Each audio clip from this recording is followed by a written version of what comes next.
எம்ஜிஆருக்கு அப்புறம் அவருடைய குணங்கள் யாருக்கு இருக்குன்னு பார்த்தா அது விஜயகாந்துக்கு மட்டும்தான் இருந்தது.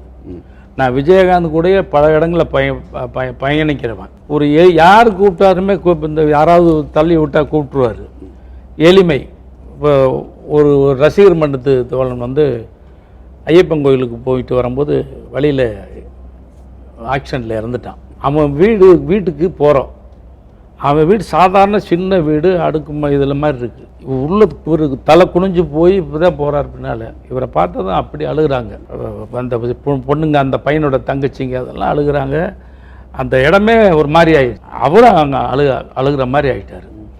அப்போ சொன்னார், 2 பிள்ளையும் முடிச்சிட்டு, அம்மா அந்த பையன் போயிட்டேன்னு நினைக்காதீங்க, உங்களுக்கு விஜயகாந்துங்கிற ஒரு பையன் இருக்கேன்னு நினச்சிக்கங்க அப்படின்னு சொல்லி சொன்னார்.